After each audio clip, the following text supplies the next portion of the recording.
Bien, alors nous allons commencer. Bonjour à tous. Je vais aujourd'hui faire une séance inaugurale pour ce séminaire en essayant de vous exposer dans un temps relativement limité l'horizon, disons, de ce qui est appelé ici linguistique analogique, parce que effectivement c'est une dénomination qui n'est pas forcément courante, explicite, etc. Et vous voyez que cette introduction se situe à l'intérieur du cadre général d'un séminaire de linguistique théorique. Alors je commencerai brièvement par justifier cet intitulé de linguistique théorique, parce qu'on peut, sous cet intitulé, entendre des choses au fond assez différentes les unes des autres. Je n'entends pas par linguistique théorique une sorte de branche de la linguistique qui s'occuperait d'examiner les théories linguistiques. Il ne s'agit pas d'examiner des théories. Au contraire, j'aurais plutôt tendance à être méfiant à l'égard des constructions théoriques, à l'égard des grandes cathédrales théoriques. Souvent d'ailleurs, à l'échelle de l'histoire des idées linguistiques, on se rend compte que les détails des théories sont oubliés par rapport à certains principes généraux. Donc ce qu'il faut entendre ici par théorique, c'est théorique au sens d'un recul théorique par rapport à des pratiques. Autrement dit, on s'intéresse dans le cadre de la linguistique théorique à tous les domaines de la linguistique, à toutes les branches de la linguistique, qu'il s'agisse de la morphologie, de la syntaxe, de la sémantique, etc. Tous ces domaines de la linguistique sont pris en considération. Les domaines annexes également, du type la neurolinguistique, la psycholinguistique, l'étude linguistique des textes littéraires, etc., etc. Donc vous voyez que c'est simplement l'idée de théorique ici, c'est l'idée d'avoir une sorte de recul critique, un recul qui prenne en considération les apports de toutes sortes d'aspects d'études portant sur le langage. Au fond, il y a une certaine conception, vous savez, restreinte de la linguistique, issue d'une compréhension peut-être un peu douteuse d'ailleurs de l'idée saussurienne, selon laquelle le point de vue crée l'objet. Vous savez que dans le cours de linguistique générale, on a cette idée que le point de vue crée l'objet, et du coup l'objet de la linguistique c'est la langue, et tout ce qui n'est pas la langue ne fait pas partie de la linguistique. Bon, c'est une lecture évidemment très étroite de Saussure, qui est conditionnée bien sûr par le cours de linguistique générale, qui n'est pas un texte de Saussure, vous le savez, mais on en reparlera. Simplement, je veux vous dire ici que la conception de la linguistique qui est sous-jacente à cette perspective de linguistique théorique, c'est une conception très ouverte de la linguistique. Pour moi, fait partie de la linguistique tout propos qui traite du langage sous quelque forme que ce soit. Le linguiste, c'est celui qui est spécialisé sur le langage, le spécialiste de la question du langage, quelle que soit sa forme au fond. Et à partir de là, qui, sinon le linguiste, va essayer de construire des généralisations à partir de ce qu'on fait dans les études sociolinguistiques, dans les études phonétiques, dans les études, pourquoi pas, de psychologie du langage, etc. etc. Donc c'est vraiment le travail du linguiste de faire cela. Et du coup, cette idée d'une linguistique théorique, c'est une idée de linguistique, disons, très ouverte, on peut le dire comme ça.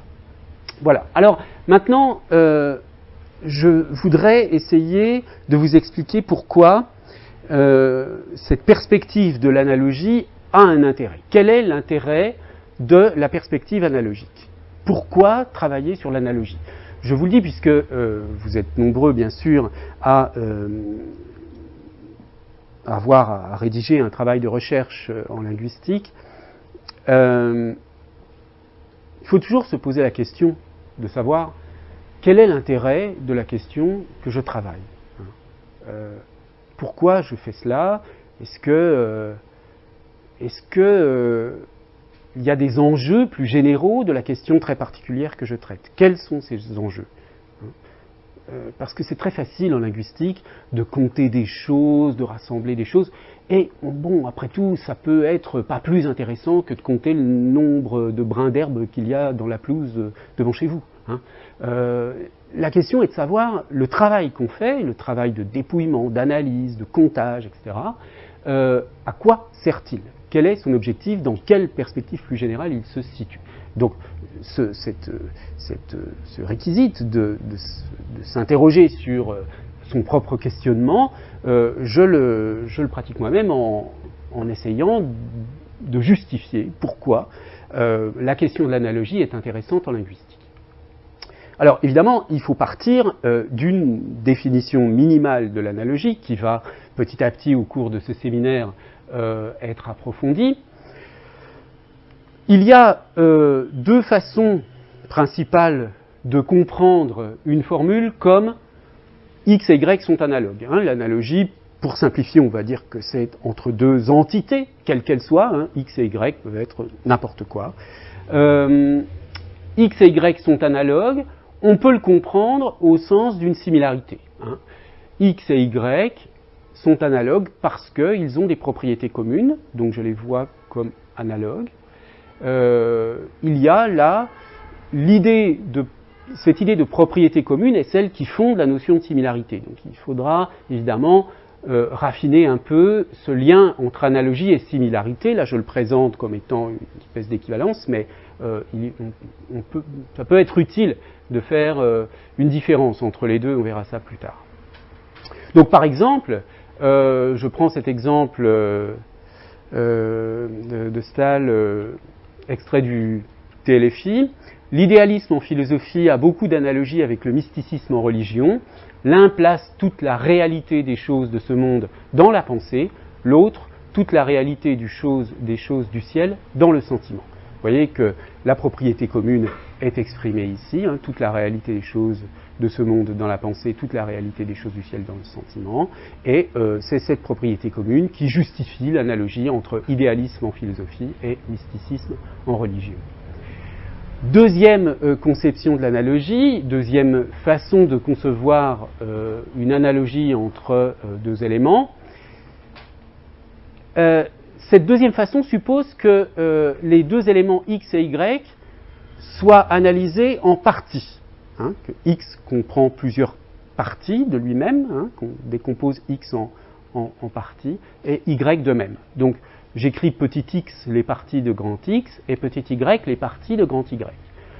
Donc, on va dire qu'il y a une analogie entre X et Y si certaines relations entre des parties de X sont identiques ou similaires à des relations entre des parties de Y.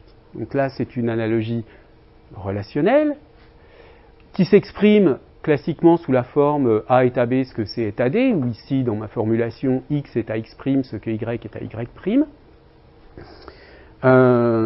Exemple de Harvey, hein, le Harvey de la circulation sanguine, le roi est à l'État ce que le cœur est à la vie humaine. Et donc il y a un rapport entre roi et État qui est le même qu'entre cœur et vie humaine. Autrement dit, sans le roi, il n'y a pas de vie dans l'État. Hein. C'est le cœur qui va... c'est le cœur qui produit la vie, qui insuffle la vie au corps, comme le roi insuffle la vie à l'État, etc. etc. Bon, on pourrait d'ailleurs faire la chose dans le sens inverse si on veut expliquer le cœur, mais peu importe. Donc, vous voyez qu'ici, la relation, elle est proportionnelle. Je dis la relation est proportionnelle. Dans les deux cas, il s'agit bien d'une relation. Que je considère qu'X et Y sont analogues parce qu'ils ont des propriétés communes ou parce que leurs parties ont des relations communes, dans les deux cas, j'établis une certaine relation entre deux éléments. Donc la pensée de l'analogie, c'est aussi fondamentalement une pensée de la relation. Bien. Classiquement, l'analogie au sens strict est réservée à la deuxième acception que j'ai donnée ici.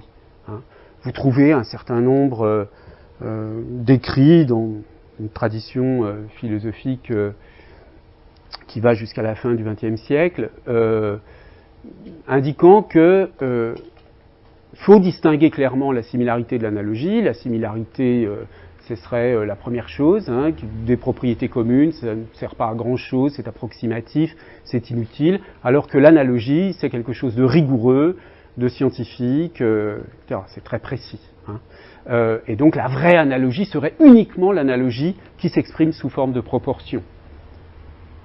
Là, je l'ai exprimé sous une forme langagière, hein. X est à X' ce que Y est à Y', mais vous savez qu'on peut, on pourrait l'exprimer X sur X' égale Y sur Y'. Hein. Donc c'est une proportion exactement comme la proportion numérique. Hein. C'est pas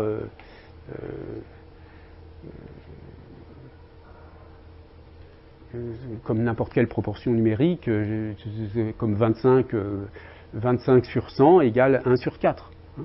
D'accord. Alors, dans le cadre de la linguistique analogique, il n'y a aucune prédominance d'un type d'analogie sur l'autre. Hein. C'est-à-dire que l'analogie binaire, ici, qu'on va appeler binaire, est considérée comme aussi importante que l'analogie explicitement proportionnelle. Il arrive que l'analogie binaire soit fondée sur une analogie proportionnelle qu'on ne perçoit pas, mais l'analogie binaire a son importance. Alors, une fois qu'on a défini l'analogie comme ça, donc vous voyez, il y a d'un côté la similarité et d'autre, enfin, il y a la similarité dans les deux cas. Hein, si on veut expliciter le concept d'analogie par un concept plus simple et peut-être plus commun, on peut dire que c'est une ressemblance, une similarité, et que cette similarité, elle est soit directe, une similarité entre deux éléments, soit elle est relationnelle, c'est-à-dire que ce sont deux éléments qui vont être en relation, enfin qui vont être considérés comme analogues, parce que les relations entre leurs parties sont identiques ou analogues. Bien.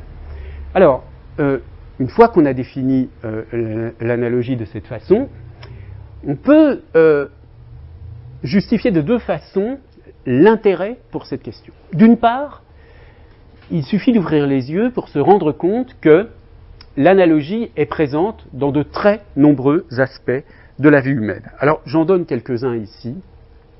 Le droit, la philosophie, la théologie, les sciences, la psychologie, les études littéraires, l'histoire. Bon,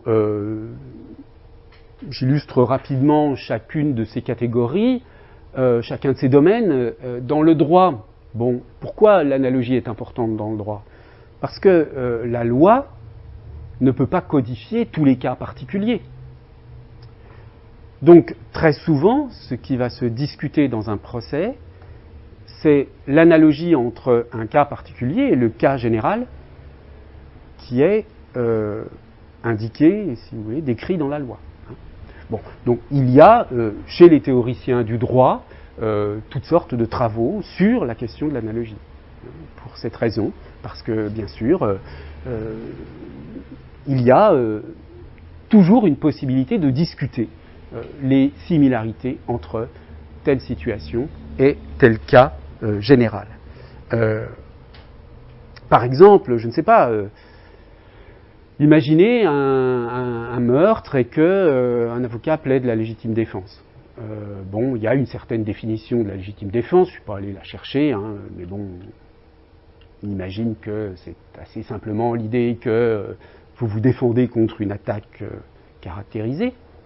Bon, ça, si vous voulez, ce sont les propriétés de base. Et puis ensuite, on va décrire la situation telle qu'elle s'est produite. La question va être, est-ce que l'attaque était réelle ou pas? Donc on va regarder les propriétés de la situation et on va voir si elles entrent dans la catégorie définie précédemment. Bon, en philosophie, bien sûr, chez Platon, enfin bref, là c'est immense le continent de l'analogie. Je passe en théologie, j'en dis un petit mot parce que c'est peut-être un peu moins connu. L'analogie joue un rôle très important à la fois dans la théologie chrétienne et dans la théologie musulmane. Dans la théologie, enfin dans l'islam, l'analogie, il y a des traités sur l'analogie pour gérer, alors c'est assez proche finalement de ce qui se passe dans le droit, pour, disons, les interdits liés à la pratique de la religion. Hein. C'est-à-dire que s'il est écrit dans le Coran que le fidèle ne doit pas boire de vin, il n'y a rien dans le Coran sur le fait de savoir si le fidèle peut prendre du LSD ou de la cocaïne. Bon, on se doute pourquoi. Alors, les théologiens vont essayer de produire un raisonnement fondé sur l'analogie qui va montrer qu'il y a des propriétés communes entre le vin et les drogues, n'importe lesquelles, et que pour cette raison, même si ça n'est pas écrit explicitement dans le Coran, par analogie, l'interdiction s'applique également. Hein. La propriété commune, c'est facile à voir. Dans un cas comme celui-ci, ça va être quelque chose comme l'ivresse, hein, quelque chose qui produit l'ivresse. Bon. Évidemment, la chose est parfois difficile à contrôler, hein, parce que est-ce qu'il faut interdire absolument tout ce qui produit l'ivresse si vous êtes ivre de quelque chose qui n'est pas un produit, mais ivre, je sais quoi, de joie, d'amour, bon, est-ce interdit ou pas? Bien. Donc, il y a des écoles différentes, hein, certaines écoles autour du Coran qui refusent l'analogie, d'autres qui l'acceptent, etc. C'est assez compliqué aussi parce que dans certains cas on s'en sert, mais dans d'autres cas on l'interdit. Par exemple sur les questions de voile, si on applique le raisonnement analogique, on peut dire que le voile ça signifie simplement la pudeur et que n'importe quel vêtement qui manifeste la pudeur est équivalent, est analogue à ce qui est dit au sujet du voile. Hein. Mais évidemment que les théologiens les plus, les plus dogmatiques vont se servir de l'analogie pour étendre les interdits et ne pas s'en servir lorsqu'il y a une contrainte très forte dans le texte. Hein. Par exemple, ils vont se servir de l'analogie sur tout ce qui produit de l'ivresse, mais ils ne vont surtout pas s'en servir sur le voile parce que ça augmenterait la liberté des gens. Hein. Bon, c'est un exemple que je donne comme ça parce que, évidemment, il fait un peu partie de notre actualité, mais je résume très très grossièrement l'affaire, mais n'empêche qu'il est vrai que c'est un concept de la théologie de l'islam. Ensuite, dans la religion chrétienne, l'analogie joue un rôle extrêmement important depuis en particulier saint Thomas d'Aquin. Là, pour des raisons différentes, disons que, là aussi, pour simplifier assez grossièrement, le problème s'est posé de savoir ce que signifient des phrases comme Dieu est bon, Dieu est grand, etc. Alors, évidemment que ça ne peut pas vouloir dire que Dieu est bon comme l'homme est bon. Hein, c'est-à-dire que la bonté de Dieu, elle doit avoir quelque chose qui est foncièrement différent de la bonté de l'homme. Mais en même temps, si on crée un concept de bonté qui est valable uniquement pour le monde divin, sans aucune relation avec le monde humain, on a une sorte de contradiction liée au fait que il y a cette caractéristique du christianisme qui est que le Verbe se fait chair et qu'il y a un lien entre le monde divin et le monde humain via le Christ, etc. etc. Bon. Donc, la solution qui a été développée par saint Thomas, et ensuite il y a des milliers de pages de discussion autour de cette question, c'est de dire que la bonté de Dieu est analogue à la bonté humaine. Elle n'est ni identique, ni radicalement différente, mais elle est dans une relation d'analogie. Donc les attributs divins sont perçus comme étant dans une relation d'analogie avec certaines propriétés de l'être humain. Alors évidemment, ça maintient tout de même une sorte de séparation entre les deux mondes, mais il y a malgré tout une relation. Bon, il y a toutes sortes de réflexions autour, si vous voulez, de la question de l'univocité, de la plurivocité, héritée d'une certaine lecture d'Aristote. Je passe. C'est aussi un sujet en soi de la théologie chrétienne extrêmement vaste. Hein. Dans les sciences, l'analogie joue un rôle partout où il y a une question de modélisation. Les modèles sont analogues par rapport à ce qu'ils modélisent. hein. Ce sont des analogues de ce qui est modélisé. Donc d'une façon générale, l'analogie est sollicitée dans la pratique scientifique par la construction des modèles. Il y a aussi un type d'analogie qui est très important dans l'histoire des sciences, qui apparaît au XVIIe siècle, ce qu'on appelle l'analogie formelle, qui est tout simplement le moment où on découvre qu'une équation, elle peut s'appliquer à n'importe quel objet du monde. Hein. Une équation, je sais pas, comme l'équation de la gravité universelle, elle s'applique si c'est une brique qui tombe, une pomme ou n'importe quoi. Bon. Donc, il y a une analogie entre toutes ces situations, et l'analogie formelle, elle est fondée sur le fait que, donc, il y a des systèmes d'équations qui sont valables un peu pour toutes sortes de réalités. En psychologie, je vais en parler dans un instant, ce qui a été travaillé depuis de longues années, c'est une réflexion sur l'analogie dans le cadre du raisonnement. Hein. On raisonne de différentes façons, par induction, par déduction, par analogie, et en général, depuis longtemps, dans les manuels de psychologie cognitive, vous avez toujours un chapitre sur le raisonnement par analogie, à l'intérieur des sous-chapitres sur le raisonnement. Dans les études littéraires, bon, une bonne partie des études littéraires vise à, sans qu'on le dise forcément explicitement, hein, à étudier des analogies entre des textes, hein, ce qu'on appelle l'intertextualité, ou des analogies stylistiques, des analogies textuelles, etc.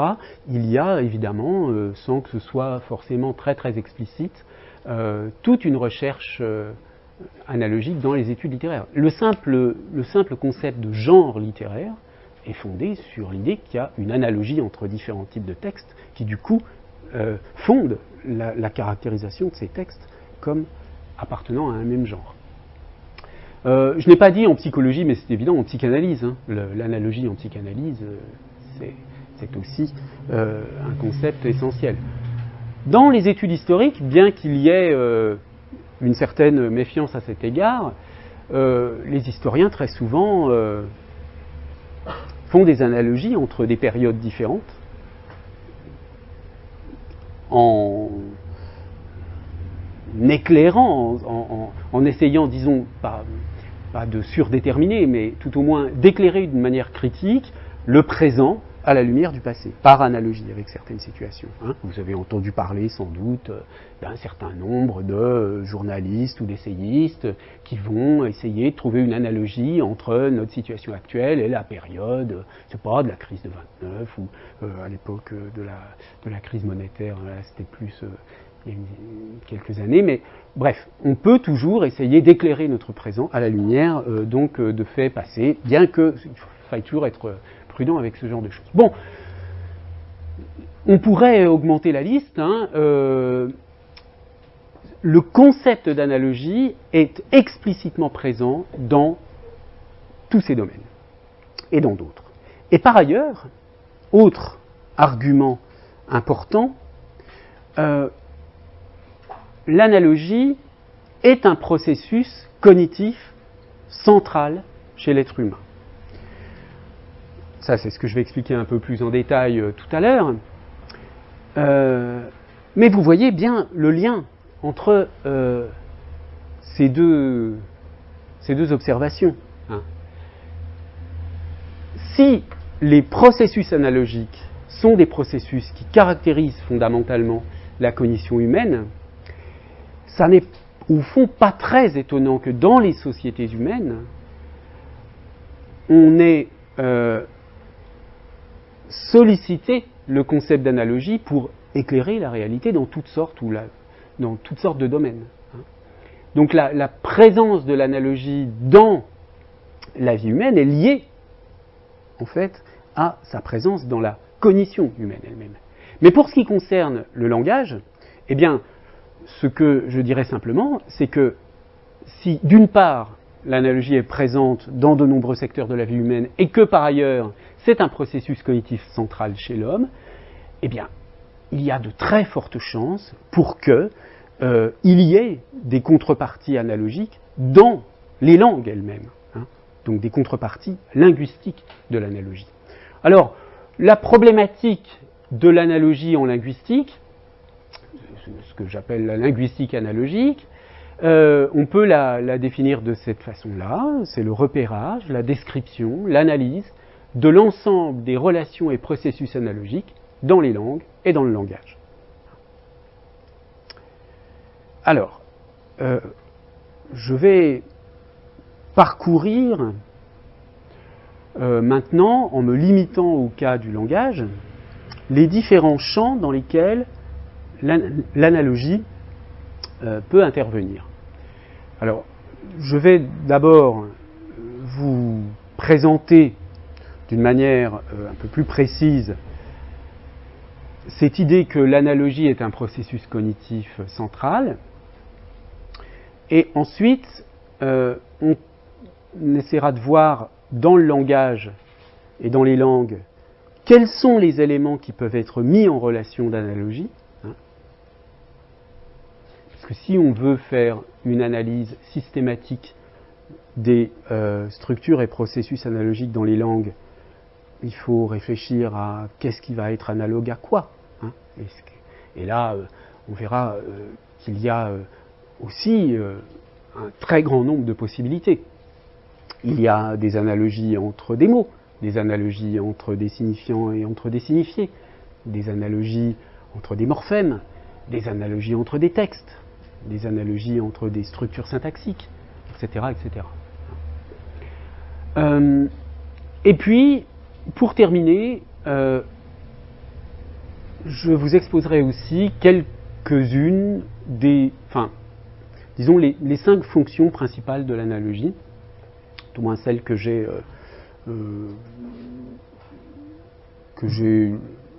dégagées depuis un certain nombre d'années que je travaille sur cette question.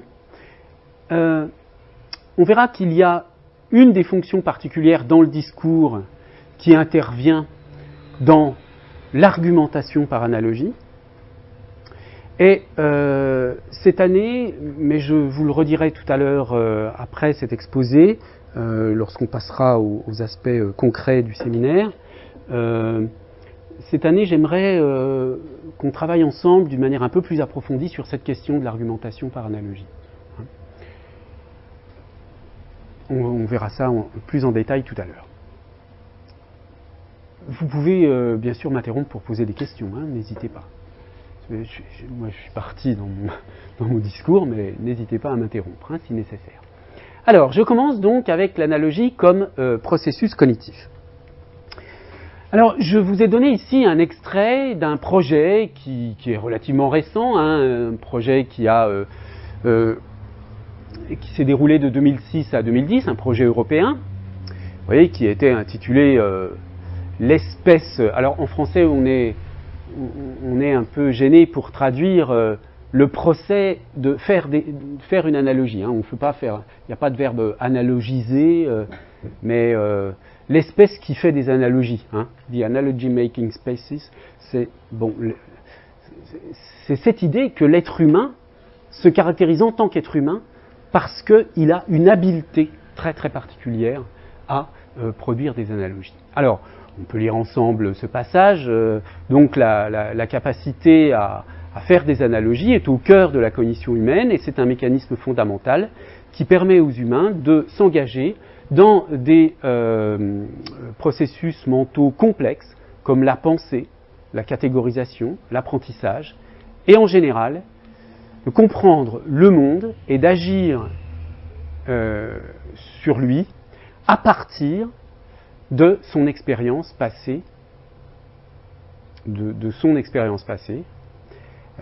masculin et féminin. La capacité de voir une expérience nouvelle, un objet nouveau, une situation ou une action comme étant le même qu'une plus ancienne, le même ou la même qu'une plus ancienne, et ensuite d'agir d'une manière approximativement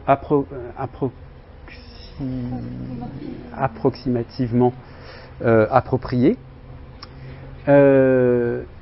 et ensuite donc d'ajuster, d'affiner pour s'adapter à l'expérience nouvelle, est d'une manière indubitable une des capacités qui caractérise les humains par rapport aux autres espèces animales. Donc vous voyez qu'ici, cette notion de similarité, elle est caractérisée comme une similarité entre une expérience mémorisée, ancienne, et une expérience nouvelle. Donc, l'idée générale qui est sous-jacente à ce travail, c'est bien sûr que si l'être humain a des capacités d'apprentissage qui le mènent à être capable de parler, de faire des livres, de construire des cathédrales et des monuments, de faire des œuvres d'art, etc., c'est parce que il est capable d'augmenter ses capacités par analogie. C'est-à-dire qu'une expérience nouvelle, il va réussir à l'intégrer par similarité avec une expérience ancienne, même si il y a des choses vraiment nouvelles dans l'expérience nouvelle. Il ne s'agit pas simplement de voir toute expérience nouvelle comme une expérience déjà connue. Ça d'ailleurs c'est une distinction assez subtile et très intéressante de voir l'aptitude, au fond l'aptitude à l'étonnement, l'aptitude à être capable de voir une situation nouvelle comme étant effectivement nouvelle et pas simplement comme étant exactement la même qu'une expérience déjà passée. Donc cette aptitude à l'analogie, à établir des similarités entre les choses mémorisées, les expériences mémorisées et les expériences nouvelles, c'est une capacité qui permet d'apprendre des choses nouvelles. Bon, donc c'est pour cette raison que la chose est fondamentale. Alors, parmi les conclusions de ce rapport, on peut relever, je ne les ai pas toutes relevées ici, mais j'ai relevé celles qui m'ont paru le plus important. L'analogie n'est pas un mécanisme indépendant de la cognition humaine, c'est-à-dire vous n'avez pas dans votre cerveau un endroit qui gère l'analogie. C'est un phénomène émergent, donc il y a plusieurs mécanismes élémentaires qu'on appelle parfois les fonctions exécutives. C'est-à-dire pour être capable de bien faire des analogies, il faut avoir une bonne mémoire, il faut avoir des capacités de mémoire à court terme et aussi à long terme assez bonnes. Il faut être capable, donc ces capacités mémorielles, elles reposent sur le fait que pour pouvoir faire des analogies, il faut aller chercher en mémoire les bonnes sources pour l'analogie. On va parler tout à l'heure de la structure en source et cible de l'analogie, donc il y a vraiment des besoins de capacités mémorielles. Il faut aussi ce qu'on appelle parfois une flexibilité cognitive, c'est-à-dire une aptitude à modifier sa façon de percevoir les choses quand une analogie échoue ou est moyennement pertinente, etc., etc. Donc il faut une flexibilité cognitive. Il faut aussi des capacités inhibitrices. Quelqu'un qui fait de bonnes analogies est capable d'inhiber parfois des analogies de surface, et pour aller chercher des analogies plus profondes. L'exemple typique de cette distinction entre analogie de surface et analogie profonde, c'est l'expérience qu'on fait avec des enfants. Vous leur montrez des chaussures noires et des pneus, et vous leur demandez, trouvez un moyen de leur demander quelle est l'analogie entre les deux. Bon, les enfants les plus petits vont dire que l'analogie c'est que les pneus et les chaussures sont noirs, et puis les plus grands vont dire que les deux servent à se déplacer, que les pneus sont à la voiture ce que les chaussures sont à l'être humain. Donc il faut être capable d'inhiber des analogies de surface pour aller chercher parfois des analogies plus profondes. Bien. Donc l'aptitude à détecter, à produire des analogies repose sur un certain nombre de fonctions exécutives. La recherche actuelle en psychologie cognitive est beaucoup focalisée sur le rôle des différentes fonctions exécutives dans les capacités analogiques. Deuxième conclusion, les processus analogiques influencent fortement et d'une manière dynamique les processus perceptifs. C'est-à-dire que selon vos capacités d'analogie, vous ne voyez pas le même monde. Bon, un exemple très simple, très élémentaire, que je donne souvent. Si vous avez des connaissances en botanique et que vous êtes capable de faire la différence entre toutes sortes de types d'arbres, etc., eh bien, vous ne vous promenez pas dans la même forêt que quelqu'un qui n'a pas du tout ces connaissances et qui voit tous les arbres comme étant des arbres, c'est tout, et pas des frênes, des hêtres, des ormes, etc., des chênes. Hein. Donc, en fait, les processus perceptifs, c'est-à-dire là où soit vos similarités sont fondées sur des choses extrêmement générales, soit sur des choses plus précises, cette capacité analogique, elle influence les processus perceptifs. L'analogie joue un rôle important dans la récupération des informations mémorisées, ça j'en ai déjà dit un petit mot. Les analogies transfèrent les émotions associées, de la source à la cible comme de la cible à la source. Ça c'est un point important. Lorsque vous faites une analogie avec quelque chose, eh bien, les émotions associées à la source ou à la cible se transfèrent. Bon, je vous donnerai un exemple tout à l'heure. Je reprendrai cette caractéristique dans un exemple que je vais vous donner tout à l'heure. Et enfin, dernière remarque, l'analogie peut fonctionner d'une manière automatique à un niveau inconscient. C'est-à-dire que faire des analogies, comme le disent certains chercheurs, vous en faites des milliers par jour sans vous en rendre compte. Hein. Votre cerveau, il fait toutes sortes d'analogies. Et parfois, vous le faites d'une manière très très consciente. Quand vous avez un problème à résoudre, vous trouvez une analogie et vous le trouvez d'une manière consciente. Hein. Vous cherchez.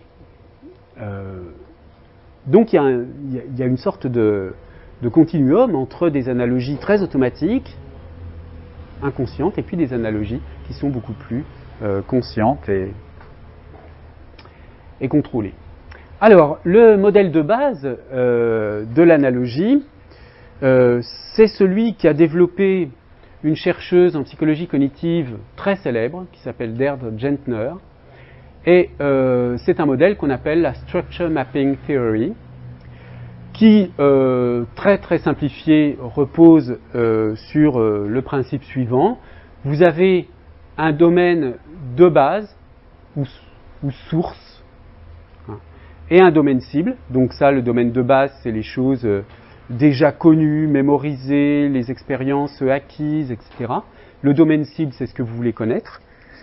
Et puis, il va y avoir ce qu'on appelle un mapping, donc pas traduisible en français, hein, mais une sorte de mise en relation. Hein, une mise en relation des deux domaines, le domaine de base et le domaine cible. Et cette mise en relation va permettre d'inférer des nouveaux aspects qui n'étaient pas forcément perceptibles au début. Alors, voici un exemple et une présentation un peu plus détaillée de ce modèle. Alors, le schéma est en bas ici, hein, donc vous voyez, vous avez toujours la base ou la source et puis la cible. Les ronds représentent des relations et les petits carrés des objets. Donc vous avez des objets ici, à chaque fois ils sont mis en relation, et vous avez même des relations entre les relations. D'accord ? Alors, vous avez une source qui a une certaine structure et vous pensez que c'est une bonne source pour une certaine cible. Donc il y a une similarité structurelle suffisante, donc il y a des projections, hein, des relations ou des objets. Donc c'est la première étape, si vous voulez, de l'analogie, ce qu'on appelle l'alignement de la source et de la cible. Donc on dégage une structure relationnelle commune et on établit des relations, hein, entre les deux. Alors, par exemple, si vous prenez cette analogie célèbre entre une pompe et le système cardiovasculaire, hein, enfin un système hydraulique avec une pompe et puis le système cardiovasculaire. Bon, vous avez un certain nombre d'éléments de la source et de la cible. Alors, le cœur, d'un côté la pompe, les artères, les tuyaux, le sang et le liquide. D'accord? Donc là, les petits carrés, ce qu'on va mettre en relation, on va mettre du côté de la base, ici, la pompe, et du côté de target, la cible, le cœur. Les tuyaux, hein, on part du principe que l'élément connu, c'est le système hydraulique. D'accord? On sait comment marche une pompe. Okay? Donc c'est ça la base. Hein. Il y a dans la pompe, il y a dans ce système hydraulique une pompe, des tuyaux, un liquide. Donc 3 éléments qu'on trouve en relation ici. Hein. Le correspondant de la pompe, c'est le cœur, le correspondant des tuyaux, c'est les artères, et le correspondant du liquide, c'est le sang. Bien. Et il y a aussi les relations. Hein. Par exemple, la relation entre le cœur et le sang, la pompe et le liquide, elle est la même. D'accord? C'est-à-dire que le cœur fait circuler le sang comme la pompe fait circuler le liquide. La relation entre le sang et les artères, le liquide et les tuyaux, le liquide va dans les tuyaux comme le sang va dans les artères. Bien. Donc, il y a à la fois des relations entre les éléments et entre les relations entre les éléments. Donc là, ça fait un bon mapping entre le système hydraulique et le système cardiovasculaire. Ensuite, le principe, c'est qu'on essaie d'étendre au maximum cet alignement. Et ce principe de systématicité, il consiste à essayer de projeter le maximum de structure de la source sur la cible. Alors, je ne sais pas si vous voyez bien ici, il y a des parties un peu grisées, hein, qui sont moins nettes, qui sont des parties qu'on ne voit pas dans la cible, hein, qui ne sont pas perceptibles, mais qui existent dans la source.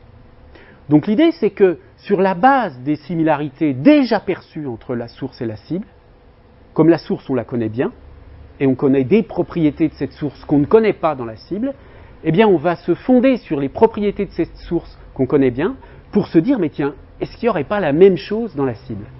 Donc c'est ici ce qui est indiqué par l'expression candidate inference, c'est-à-dire une possibilité d'inférence, hein, parce qu'ici vous avez une certaine structure, là, une relation entre ces deux éléments, dans la source, dans la base, qui n'existe pas dans la cible, mais on se dit, tiens, et si elle existait? Bon, alors, par exemple, ici, on peut, dans une présentation pédagogique, si vous voulez expliquer à des enfants la notion de tension artérielle, de pression artérielle, de tension artérielle, vous partez du système de la pompe et du sang, bon là ils peuvent comprendre facilement, et ensuite, comme je peux facilement comprendre qu'il peut y avoir de la pression dans un système hydraulique, eh bien je transfère cette notion dans le système de la circulation du sang pour expliquer par exemple ce qu'est donc la pression artérielle ou la tension artérielle.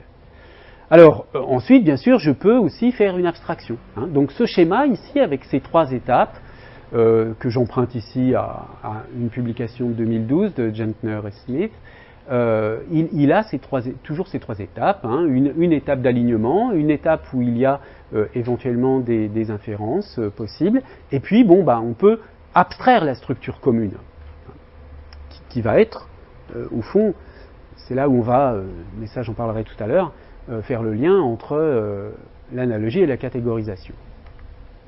Alors un autre exemple connu aussi, qui a été étudié par les mêmes auteurs, qui a été présenté, disons, comme un exemple pédagogique pour expliquer ce que c'est que l'analogie, c'est l'analogie entre la structure de l'atome et le système solaire. Alors on part de l'idée que ce qui est connu, c'est le système solaire. Et on veut se fonder sur la connaissance du système solaire pour expliquer ce qu'est la structure de l'atome. Donc, on a un certain nombre de propriétés communes, ici, entre... on a un certain nombre de propriétés qui sont décrites là, entre le Soleil et les planètes, qu'on va retrouver entre le noyau et l'électron. Hein. Donc, bien sûr que le Soleil, dans la structure du système solaire va être l'équivalent du noyau dans la structure de l'atome, l'électron va être l'équivalent de la planète qui tourne autour du Soleil. Alors, quelles sont les relations qu'il y a entre le Soleil et les planètes? Bon, il y a une relation d'attraction dans les deux sens, hein, vous voyez SO, ça veut dire sujet-objet, donc le Soleil attire la planète, et là, la planète attire le Soleil. More massive than, c'est-à-dire que le Soleil est plus massif que la planète. Ici, la planète tourne autour du Soleil et le Soleil est plus chaud que la planète. D'accord ? Et puis, il y a d'autres propriétés qui sont, si vous voulez, des attributs, c'est-à-dire là, ce ne sont pas des propriétés relationnelles entre le Soleil et les planètes, mais simplement des propriétés du Soleil. Il est jaune, bon, admettons, il est chaud, il est massif. Bien. Alors, déjà dans l'analogie, on va retenir uniquement, pour justifier cette analogie, les électrons sont au noyau, ce que les planètes sont au Soleil. On va retenir uniquement les traits relationnels, hein, donc on laisse tomber yellow, hot, massive. Bon, de toute façon, ce n'est pas adapté.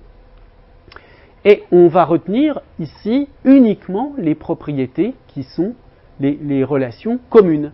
C'est-à-dire qu'on va retenir les deux relations d'attraction entre l'électron et le noyau. On va retenir l'idée que le noyau est plus gros que l'électron. Et puis, on va retenir l'idée que l'électron tourne autour du noyau. Mais voyez que, par exemple, le fait que que le Soleil soit plus chaud que la planète, c'est une propriété qui ne va pas faire partie du mapping. Hein. Donc, ce schéma ici, enfin la comparaison de ces deux schémas, permet de justifier vraiment d'une manière, si vous voulez, très explicite, ce sur quoi repose une analogie de ce genre. Les électrons sont au noyau, ce que les planètes sont au Soleil. Donc vous retrouvez bien cette relation d'analogie entre des parties d'éléments, hein, ce que j'indiquais tout à l'heure, l'analogie entre x et y, avec x composé de x, x', et y composé de y, y', hein, ici, relation électron-noyau et relation planète-soleil. Bon, ce qu'on peut dire, c'est qu'évidemment, cette analogie qui est clairement proportionnelle est liée à une analogie binaire, hein, c'est-à-dire que l'atome est un peu comme un système solaire.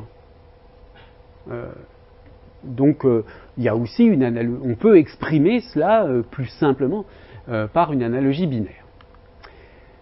Alors, quand on a dit que l'analogie en psychologie cognitive, c'était l'analogie de la théorie nommée Structure Mapping Theory, SMT. On a dit l'essentiel. Mais depuis un certain nombre d'années, les choses ont un peu évolué pour une raison que vous allez facilement comprendre. Je prends quelques exemples pour bien illustrer mon propos. Un article tout à fait récent et d'actualité qui est fondé sur une déclaration de Kirk Douglas. À près de 100 ans, Kirk Douglas a suffisamment vécu pour s'autoriser une analogie entre Donald Trump et Hitler. Bien. Alors, vous savez tous ce que c'est que le point Godwin. Hein, c'est-à-dire, à partir du moment où on commence à parler de Hitler ou des nazis, ça veut dire qu'une discussion commence à perdre tout intérêt. Hein. Bien. Cela dit, ce que je veux vous montrer ici, c'est d'abord que, vous voyez, on utilise très spontanément l'analogie. Hein. Pourquoi on fait ça ? Tout à l'heure, je vous disais que les propriétés émotionnelles attachées à la source se transféraient à la cible. Bon, bah, il va de soi que les propriétés émotionnelles attachées à Hitler se transfèrent ici à la cible Donald Trump. Hein. J'ai trouvé d'ailleurs, je ne vous l'ai pas mis ici, mais il y a un site entier consacré à la liste de toutes les analogies entre Donald Trump et Hitler qui ont été produites par des quantités de personnes, etc. Bon. Et puis les réponses également. Bon. C'est une analogie, d'accord, on pourrait dire qu'il y a des propriétés communes. Alors là, vous voyez, les propriétés communes, c'est l'idée que Hitler n'était pas pris au sérieux, mais il a fait du mal. C'est une façon gentillette de le dire. Hein. Donald Trump n'est pas pris au sérieux par un certain nombre de nos contemporains. mais ça pourrait être la même chose. Vous voyez l'idée d'inférence, hein? C'est-à-dire qu'on ne sait pas ce que va faire Donald Trump s'il est élu.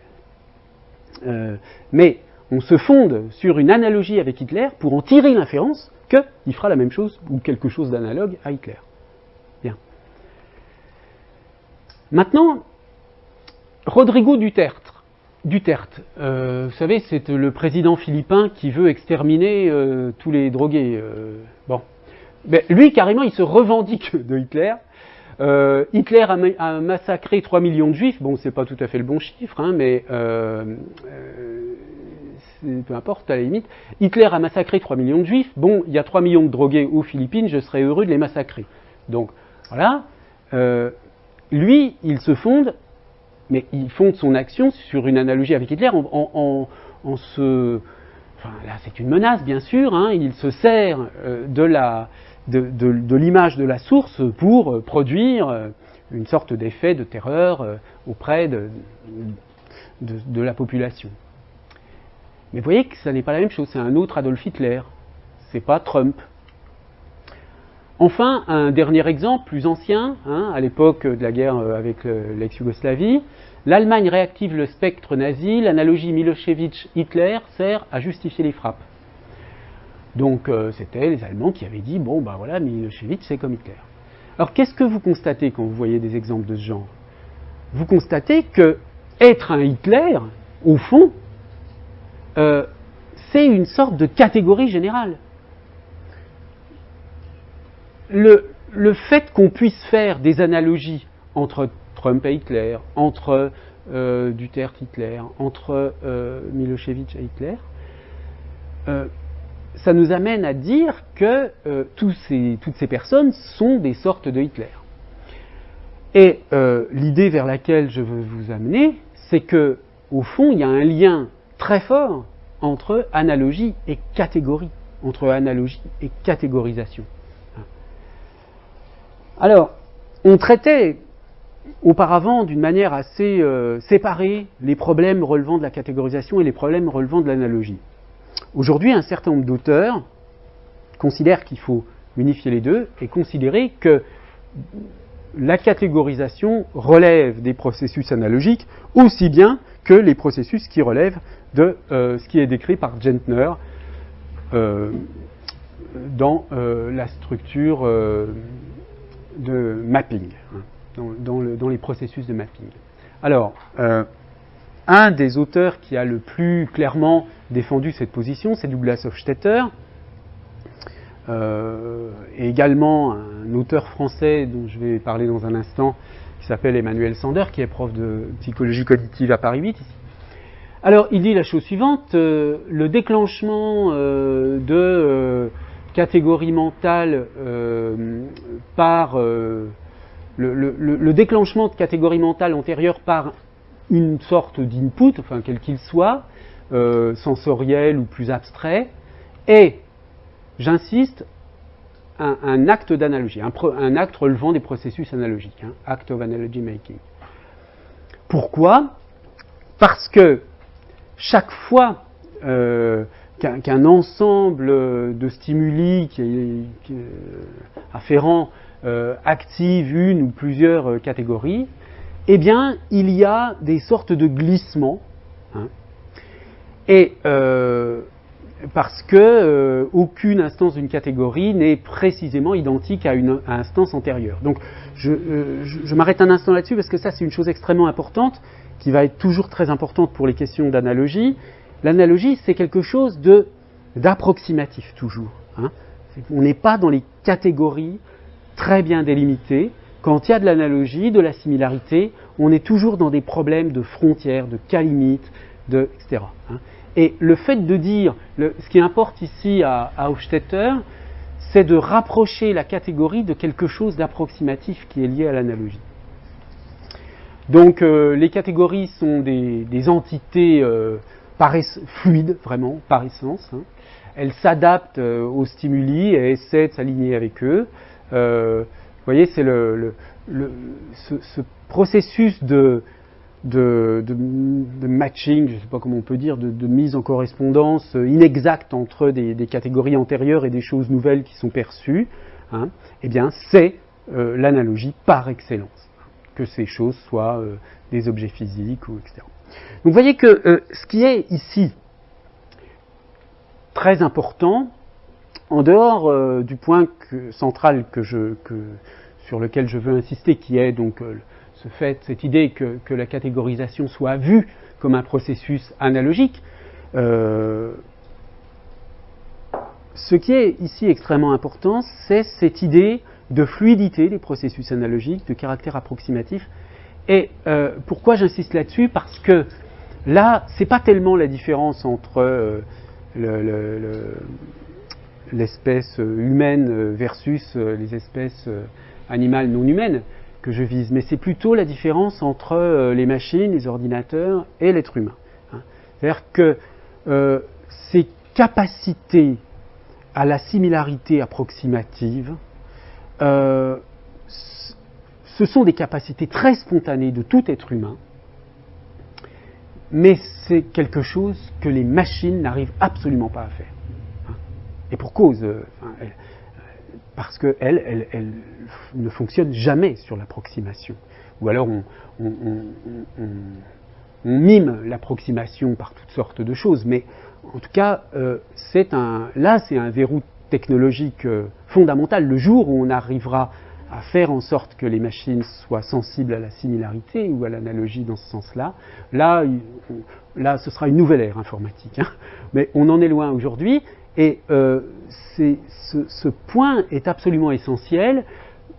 Spontanément, nous passons notre temps à faire des liens entre toutes sortes de choses. Que ça serve à quelque chose ou à rien d'ailleurs.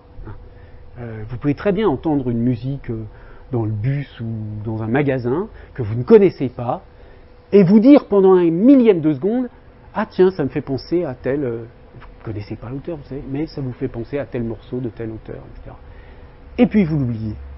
D'accord ? Mais on a un rapport, si vous voulez, avec notre environnement physique, notre environnement sémiotique, etc., qui est un rapport fondé sur cette relation de similarité, avec donc les choses précédemment mémorisées. Alors, il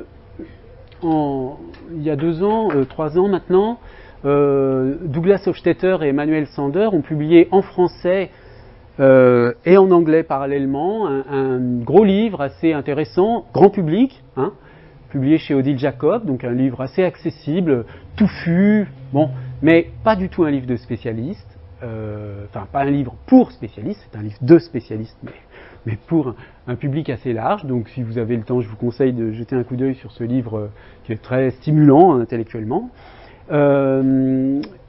Et voyez le titre, hein, l'analogie cœur de la pensée. C'est vraiment cette idée, il développe vraiment cette idée que la possibilité de la pensée humaine est fondée sur l'analogie.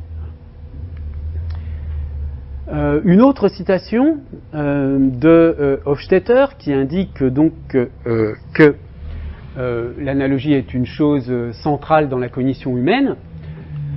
On pourrait penser que l'analogie ou les processus analogiques sont un cas particulier de raisonnement.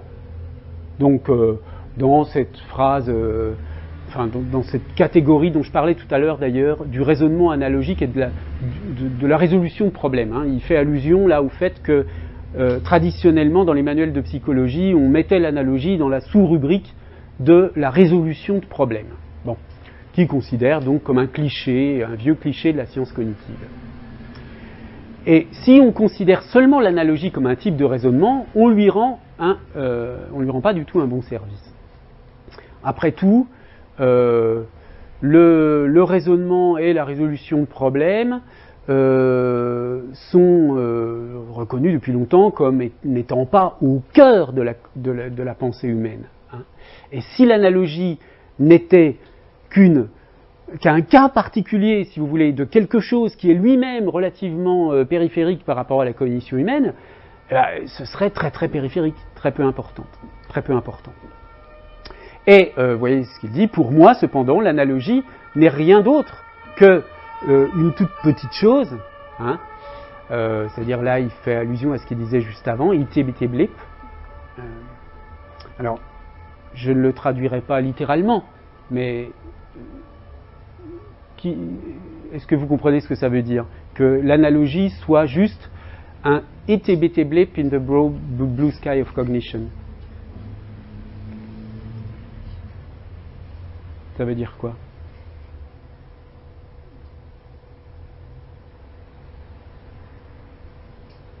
Vous voyez pas du tout? Ouais, donnez-moi une petite. Négligeable. Oui, une chose négligeable, petite, etc. Bon, je reviendrai sur cette expression dans un instant. Donc, pour moi, dit Hofstetter, c'est pas du tout une toute petite chose dans le grand ciel de la cognition. Vous voyez, là, il fait une analogie. Mais c'est le bleu qui remplit le ciel de la cognition. Analogy is everything, or very nearly so, in my view. Donc, l'analogie est presque tout. Donc, vous voyez, là, c'est une position un peu peut-être extrême, mais au moins, certains auteurs considèrent que, et c'était l'objectif de cette incursion dans le domaine de la psychologie cognitive, ici, c'est de vous montrer qu'il y a au moins certains auteurs qui considèrent que l'analogie est vraiment le processus cognitif central, fondamental, qui caractérise l'être humain. Bien. Alors, on a vu que l'analogie inclut la problématique du structure mapping, la question de la catégorisation, mais il y a encore autre chose qui nous intéresse beaucoup en linguistique, c'est toute la problématique de l'iconicité. Alors, qu'est-ce que c'est que l'iconicité? Je vais vous l'exposer à partir d'une citation d'Olga Fischer, qui est une grande spécialiste de ces questions de l'Université d'Amsterdam. Elle dit la chose suivante. Donc, l'iconicité est une notion sémiotique qui renvoie à une ressemblance naturelle ou à une analogie. Vous voyez qu'elle utilise le terme d'analogie. Donc, c'est une analogie entre la forme d'un signe, le signifiant, qu'il soit une lettre ou un son, un mot, une structure de mots, ou même une absence de signe, donc un signifiant, et un objet ou un concept, le signifié, auquel il réfère dans le monde, ou plutôt dans notre perception du monde. Donc, là, vous voyez que l'iconicité, c'est la relation entre une forme et une forme, donc ou un signifiant, et un contenu ou un concept, un objet ou un signifié. C'est ce genre de relation, d'analogie qu'il peut y avoir entre forme et sens. Alors, c'est une analogie qu'on peut appeler hétérogène, mais je reviendrai sur cette notion plus tard, qui est fondée donc sur une similarité, comme je l'ai dit, entre forme du signe et objet ou concept auquel réfère le signe. Et puis, elle distingue, comme on le fait classiquement à partir donc de l'auteur de référence, qui est Peirce, que je vais mentionner dans un instant. Elle distingue deux types de similarités. Donc, la similarité entre le signe et l'objet peut être due à des traits communs qui sont inhérents dans les deux, et donc, dans ce cas-là, quand on observe le signe iconique, on peut récupérer de l'information au sujet de l'objet. Alors, dans ce cas-là, on parle d'iconicité d'image. Par exemple, un portrait, une onomatopée, et le signe est appelé une image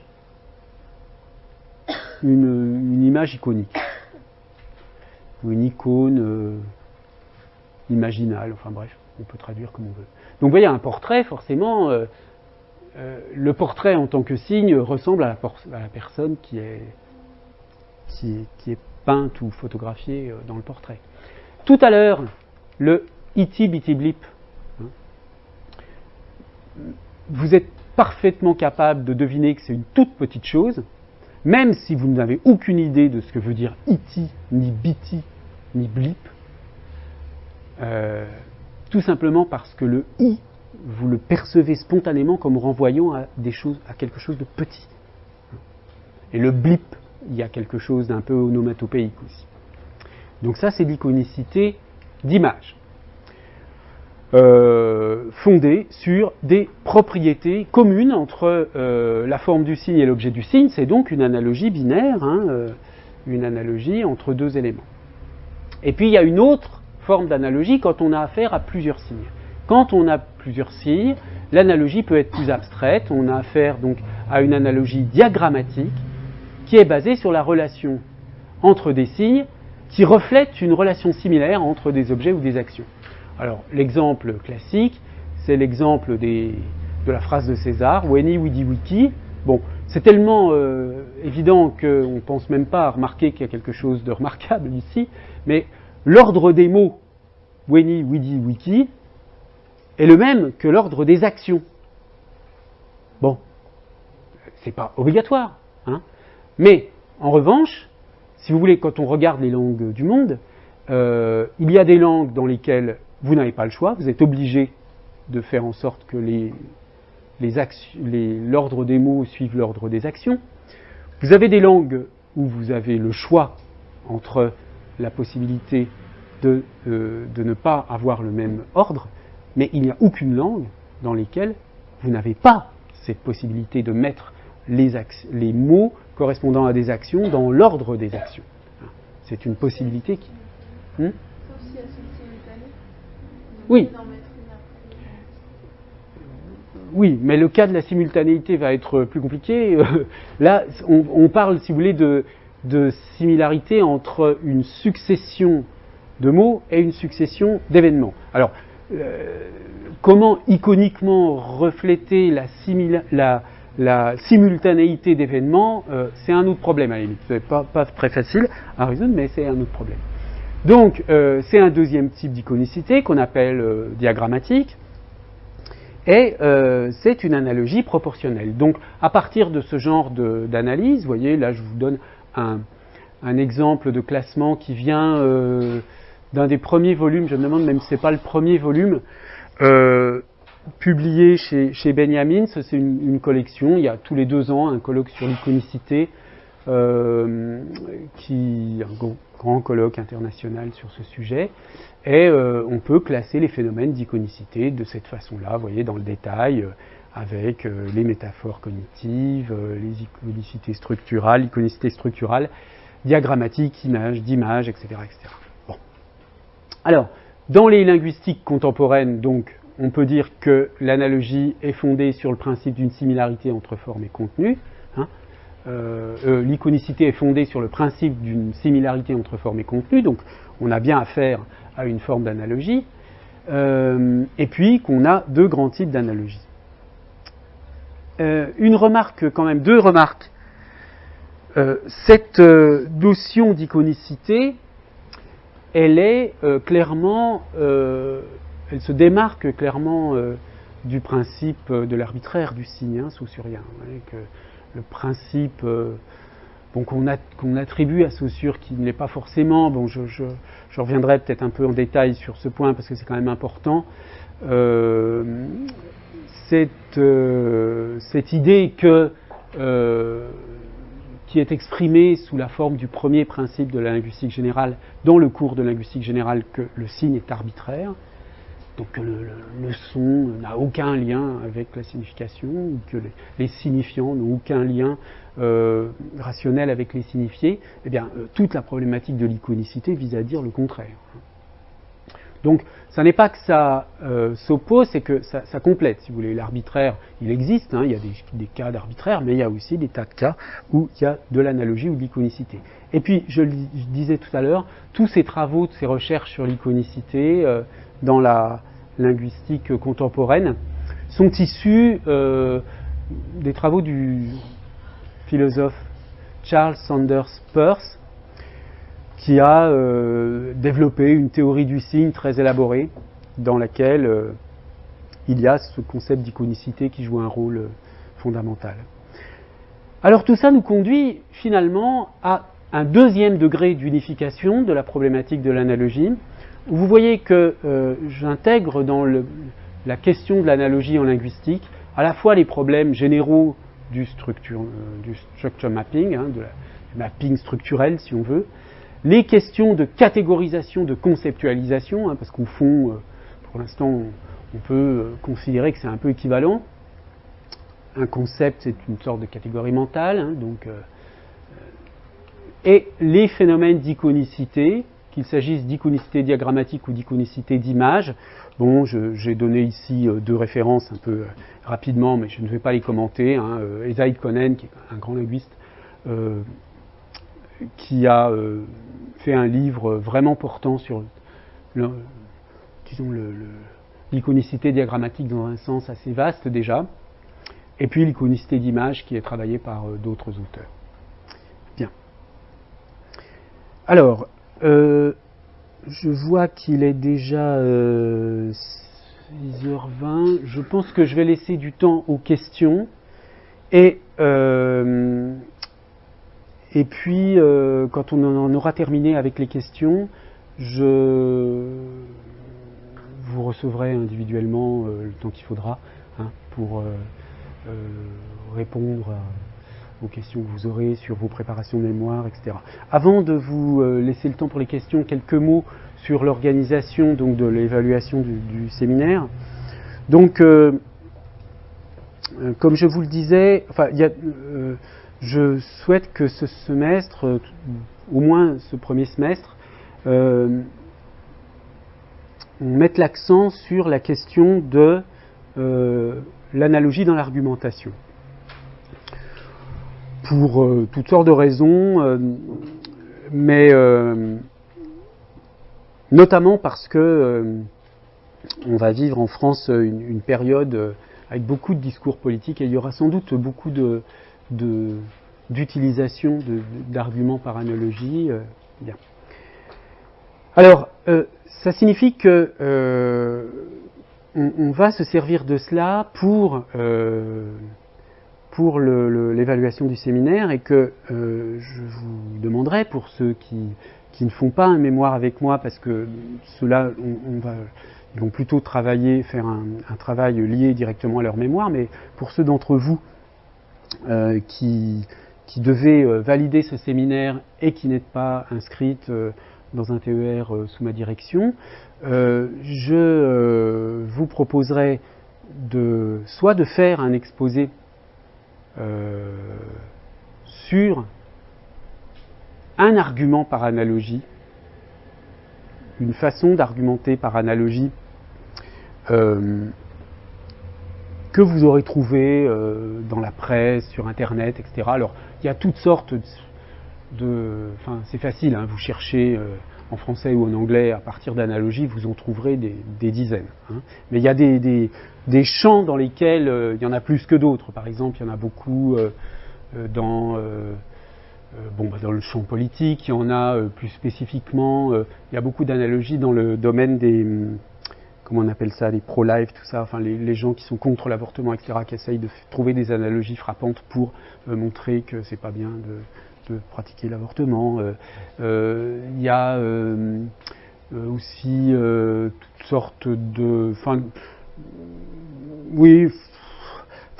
dans le domaine de la publicité, du commerce, du marketing, etc., vous pouvez aussi trouver... Bref, donc, ce que je souhaiterais, c'est que vous nourrissiez la réflexion qu'on va mener autour du problème de l'argumentation par analogie, par des exemples que vous allez trouver vous-même.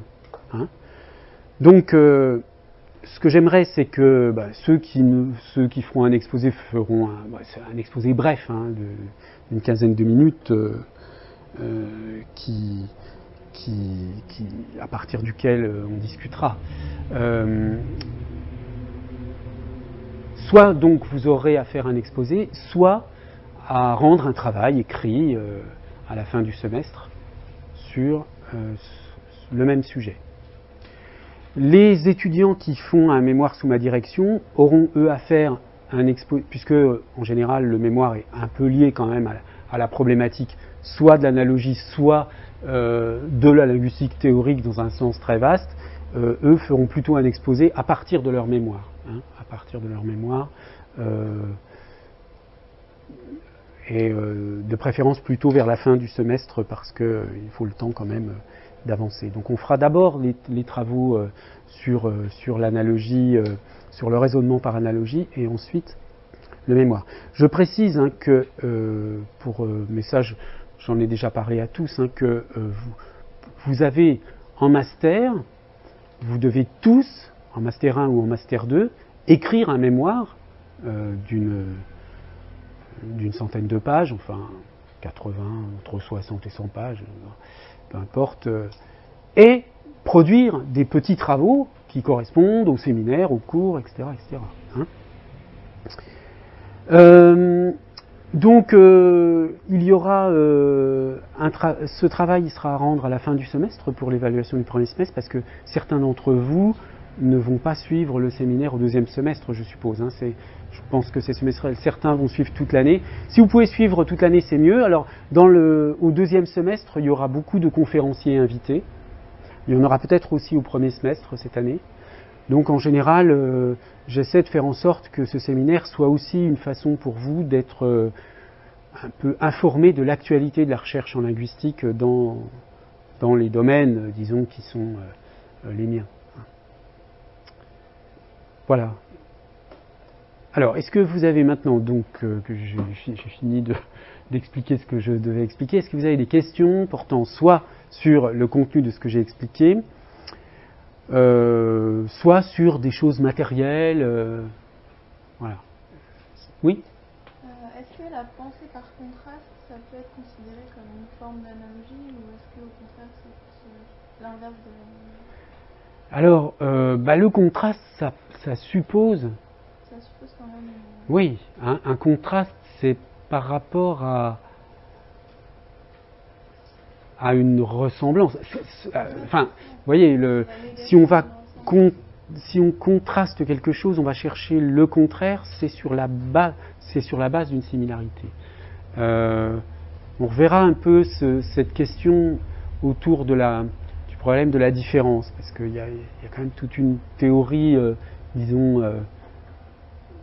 saussurienne, post-saussurienne, fondée sur l'idée que les entités linguistiques sont différentielles. Hein. Mais la différence, elle n'est possible que dans le cadre d'une certaine similarité. Hein. Il faut, pour faire la différence entre... je sais pas moi, on va travailler, vous connaissez l'exemple bien connu de l'analyse en SEM des mots... des lexèmes correspondant au siège. Hein. Chaise, tabouret, fauteuil, etc., canapé. Hein, vous avez sûrement déjà vu ça. Bien. Donc là, on va mettre des traits différentiels, par exemple, entre chaise et tabouret, pour dire, bon, tabouret, il n'y a pas le trait dossier. Donc, c'est ça qui va faire la différence. Mais au fond, tous ces sièges, ils sont dans une catégorie fondée sur une similarité, qui est là une similarité fonctionnelle, qui est que ça sert à s'asseoir. Donc, la différence, elle est vue à l'intérieur, quand même, d'une similarité, qui est la similarité d'une catégorie. Alors bon, la différence fait partie de la similarité. Ouais. En fait, il y a un lien... mais je vous expliquerai ça la semaine prochaine, pardon. Il y a la similarité, c'est un moment, en fait. C'est tout le temps qu'il y a entre l'identité et la différence. Au fond, la similarité, elle est soit... elle apparaît à partir du moment où de l'identique se sépare, et donc où deux choses qui étaient identiques deviennent similaires, ou alors quand des choses perçues comme complètement différentes finissent par être non pas dans des horizons complètement différents, mais... Donc, pour en revenir à l'exemple de la chaise, le principe différentiel, il vaut pour comparer une chaise, un tabouret, etc., mais vous n'allez pas comparer une chaise à, je sais pas, un mammouth. Il faut rester dans un espace de similarité pour pouvoir faire fonctionner le système différentiel. Hein. Donc les contrastes, ils prennent de la signification dans le cadre, dans un cadre déjà construit par de la similarité. Bon, mais ça me paraît assez dialectique comme histoire. Hein. Je pense qu'on pourrait peut-être renverser le raisonnement.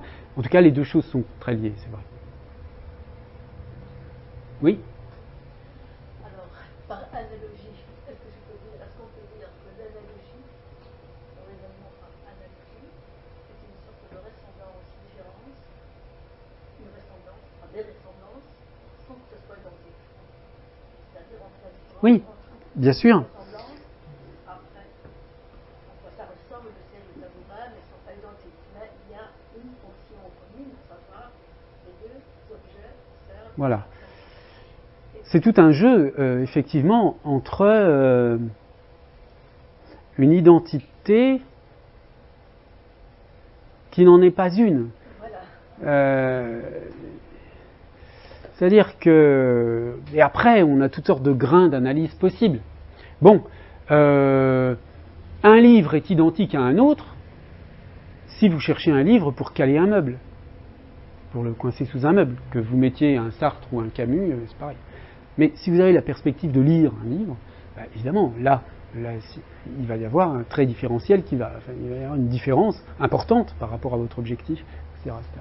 Hein, donc, les catégories, si on prend l'analogie sous l'angle de la catégorisation, les catégories et les processus de catégorisation dépendent crucialement de la perspective, du point de vue dans lequel vous vous situez, évidemment. Et par rapport à votre exemple tout à l'heure, un de vos auteurs, passant je ne me rappelle pas très bien, on quoi il considère, on croit que c'est l'analogie, en fait, le raisonnement par analogie, tout ce qui est analogie, c'est presque c'est la base, c'est le centre, et tout ce qui est, parce qu'on fonctionne 90%, enfin tout dans la vie, on fait beaucoup d'analogies.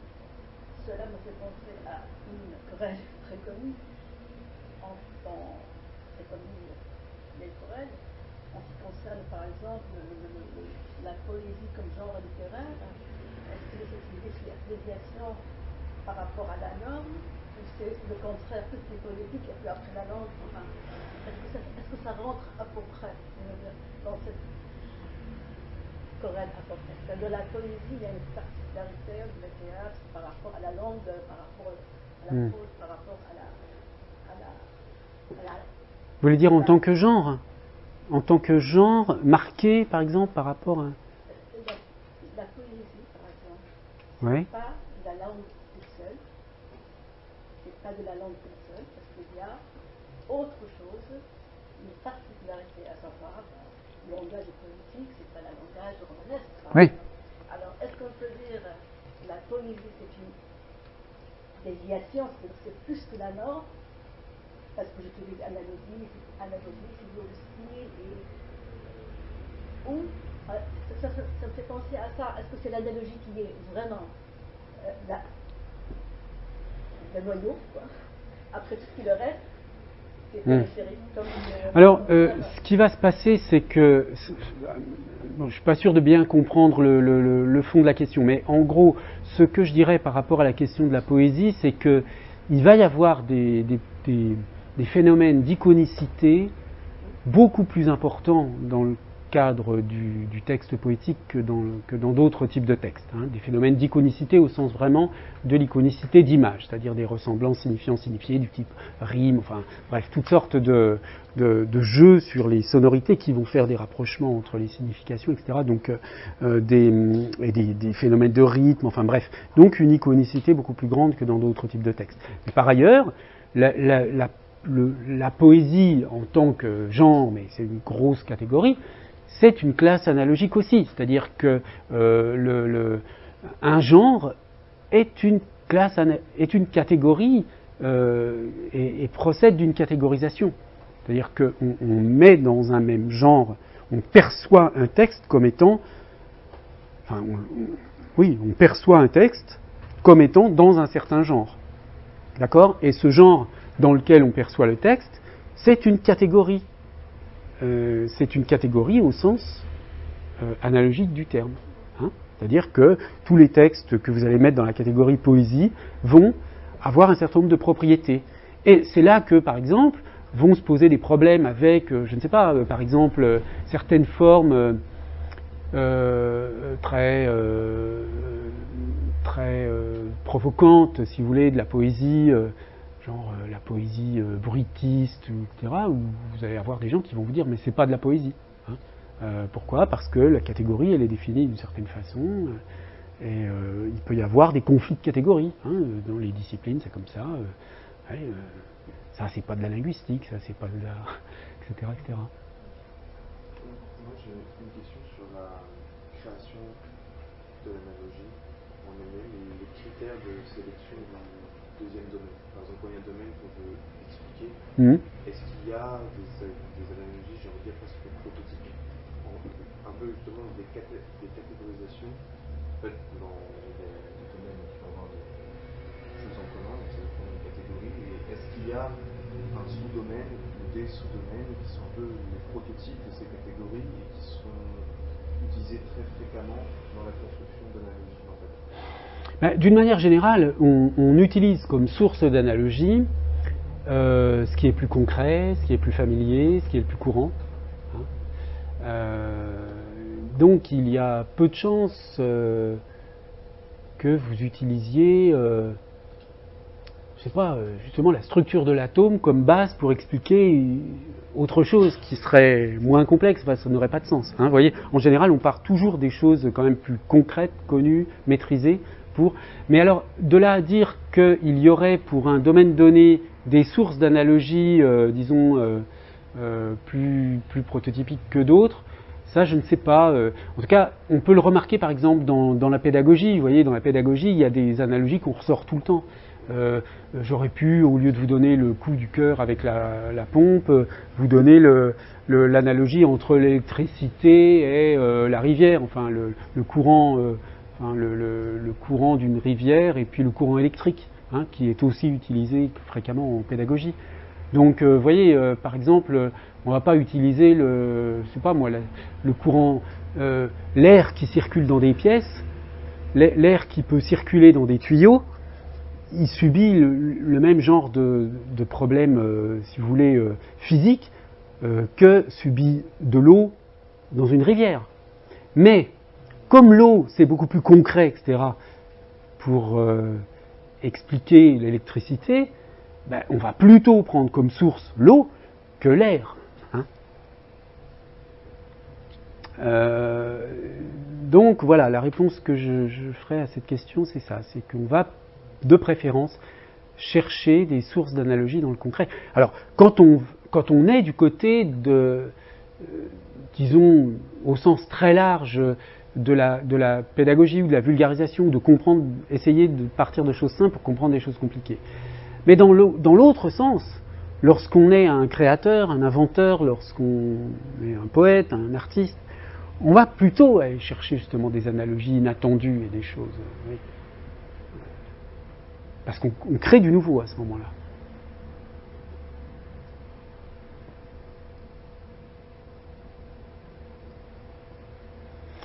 Bon, écoutez, s'il n'y a pas d'autres questions, on va arrêter là. Je reste ici pour vous recevoir individuellement. Donc, vous pouvez soit attendre là, soit aller boire un café et revenir.